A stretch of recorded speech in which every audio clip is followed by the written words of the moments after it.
बनता है तू? हाँ, माचो मैन, तुझे मर्दानगी दिखाने को मेरा ही गांव मिला था। 25 साल पुरानी दुश्मनी को चुटकी में बदलेगा, इतना महान है तू? अब तक तेरे टुकड़े हो गए होते अगर तू मेरे घर पर मेहमान ना होता। मैं तुझसे इतनी नफरत करता हूं, फिर भी मेरे घर की रोटी खाते हुए शर्म नहीं आती तुझे? छी! अपने प्यार भरे दो मीठे बोल बोलकर तूने मेरी भोली भाली बेटी को फुसला लिया होगा, पर मेरा और इस घर का दामाद बनने के लिए सिर्फ ये लड़की तुझे पसंद करे ये काफी नहीं है। फूफा पसंद करे, चाचा भी पसंद करे, बुआ पसंद करे, मैं पसंद करूं, तब तू दामाद बनेगा इस घर का। और यहां पर तुझे कोई नहीं चाहता, कोई तुझे पसंद नहीं करता। एक बात बता, तुझे क्या लगता है कि तेरे बिना मर जाएगी? जैसे ही तू यहां से जाएगा, 4 दिनों में ही ये अपने परिवार के प्यार में तेरे प्यार को पूरी तरह से भूल जाएगी। कान खोल के सुन, मैं यहाँ के गांव का, घर का, सबका मुखिया हूँ। इस घर का दामाद और मेरा उत्तराधिकारी वो होगा जो मेरी शान को बरकरार रखेगा, ना कि तेरे जैसा घटिया चालाक। भानु, अब बस करो। ये गांव क्या सोचता, तुम उसकी बात करते हो, पर इस घर के बारे में कभी सोचा? तुमने दुश्मनी की बात की और हमने इसे अपने सर आंखों पर रखा। तुम मर्दानगी और मानता की बात ना ही करो तो अच्छा है। तुम ही ने उसको यहाँ गांव में बुलवाया और फिर इसे पिटवाया। वो फिर भी हंसता रहा और हमें प्रेम की भाषा सिखाता रहा। इसे महानता कहते हैं साले साहब। तुम्हारे खरीदे हुए गुंडे इसने चुटकी में मसल दिए, सबको मार भगाया। इसे कहते हैं मर्दानगी। प्लीज आप चुप हो जाइए। आज चुप नहीं रहूंगा। क्यों जी? मैं तुम्हारे खिलाफ बोल रहा हूं इसलिए तुम मुझे बाहर फेंक सकते हो, पर अब मैं इसकी परवाह नहीं करता हूं। इज्जत और अभिमान से जीने की हिम्मत इस लड़के ने हमें दी है साले साहब। हाँ, इस लड़के ने।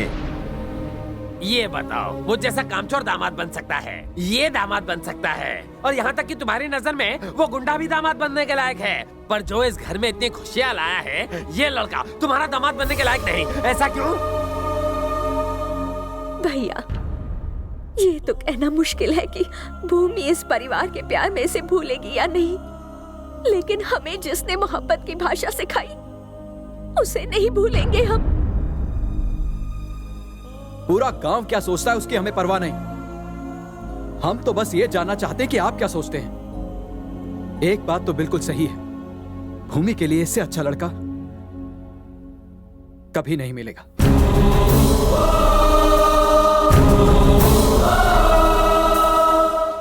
सर, अब आप इन लोगों की बातें मत सुनिए। ये लोग तो मेरी मीठी मीठी बातों के जाल में फंस कर आज तक मैं सोचता था कि ये प्यार और अपनेपन की वजह से मेरी इज्जत करते हैं, पर तुमने मुझे यह एहसास दिला दिया कि वो प्यार नहीं डरता।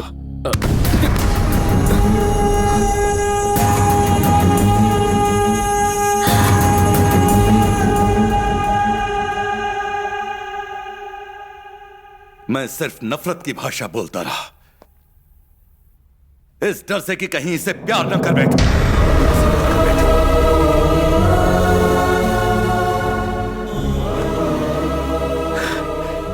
बचपन से ही मुझे बाप का प्यार नहीं मिला।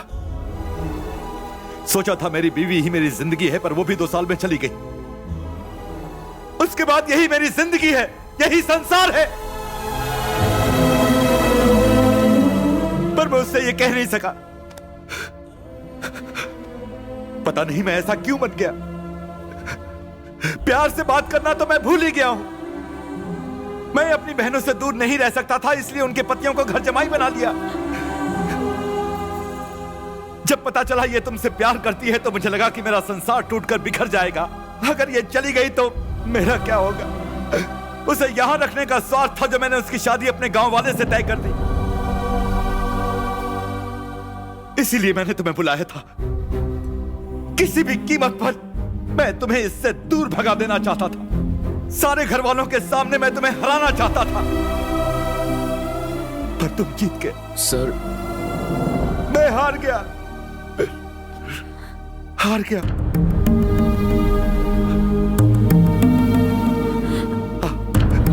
इधर इधर।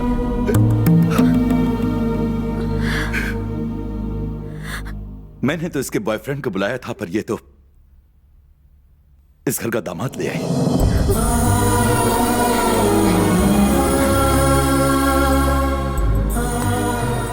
खुश रहो।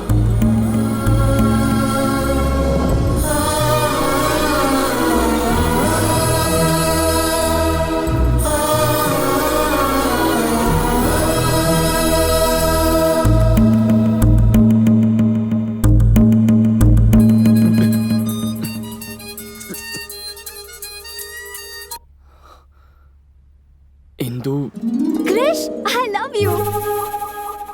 पता है मैंने अपने पेरेंट्स से बात कर ली है और वो मान गए हैं। मुझे तो बहुत टेंशन हो रही थी। I love you Krish. तुम्हारे पेरेंट्स भी मान गए?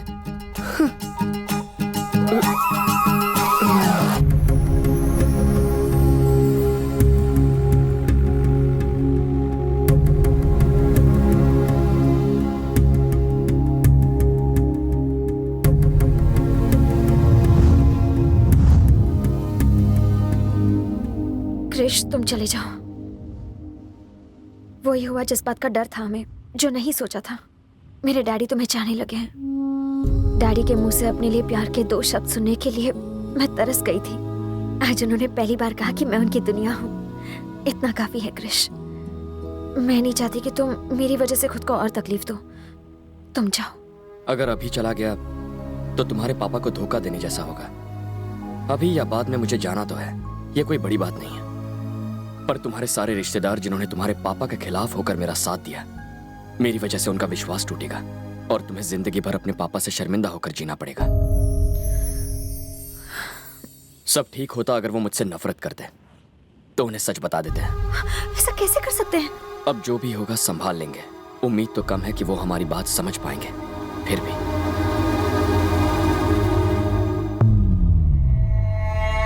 पहली बार मैं अपना वादा नहीं निभा पा रहा हूं। मैं फंस गया। मेरी बेटी आपके बेटे से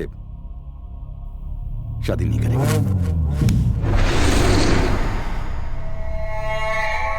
लेकिन तुमने तो मुझे जबान दी थी। अपना किया हुआ वादा तुम कैसे भूल गए भानु? जब वादा किया था तब बात कुछ और थी, अब बात कुछ और है। उम्मीद है कि आप मेरी मजबूरी को समझेंगे।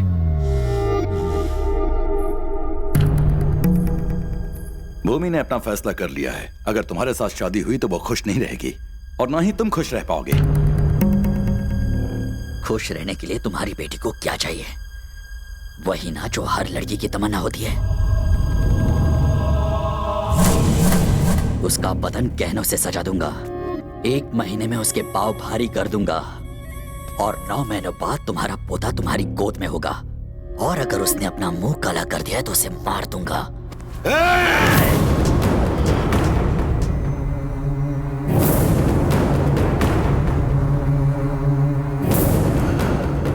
अपने दिमाग से यह ख्याल निकाल दे कि मैं तेरी इज्जत करता हूँ। मैंने उसे बचपन से चाहा है। मैं उसे किसी और की बाहों में नहीं देख सकता। साले तूने ये सोच भी कैसे लिया कि तू मुझे इनकार कर देगा और मैं चुपचाप यहाँ से चला जाऊंगा?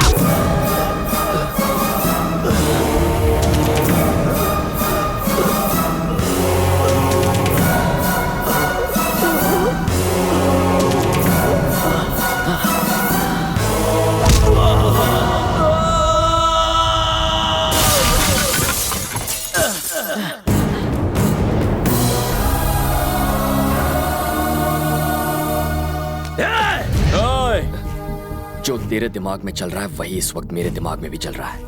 खत्म कर दूंगा। आइंदा इस घर के किसी भी आदमी को हाथ लगाने की कोशिश की ना तो खाने और धोने के लिए सिर्फ एक ही हाथ बचेगा। सुन, तेरे बेटे ने मेरे गिरेबान में हाथ डाला फिर भी तू देखता रहा। अब समझा, जो मेरे अपने थे वो तो पराये निकले और जो पराया था वो मेरा अपना निकला। अब तक तुम सोचते थे कि तुम्हारा बेटा मेरी जायदाद का वारिस बनेगा, तो अब तुम सुन लो, आज से ये लड़का मेरा वारिस होगा। ये मेरा दामाद होगा।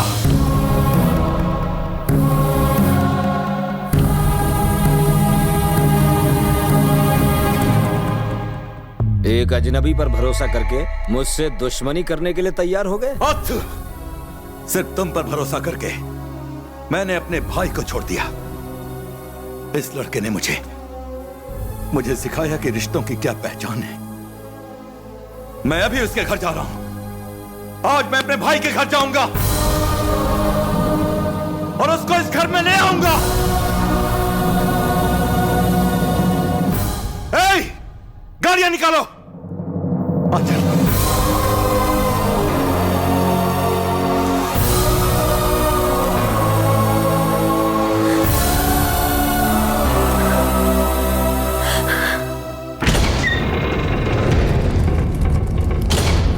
भैया,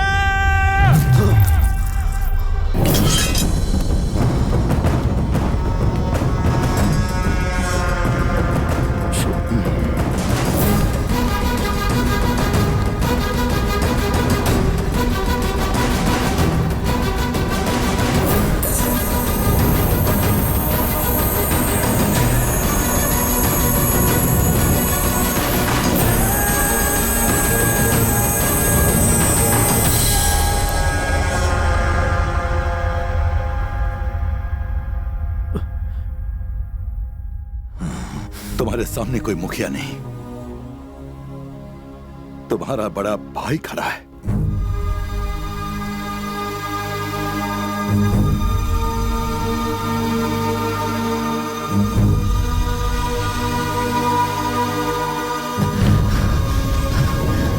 सुना सबने,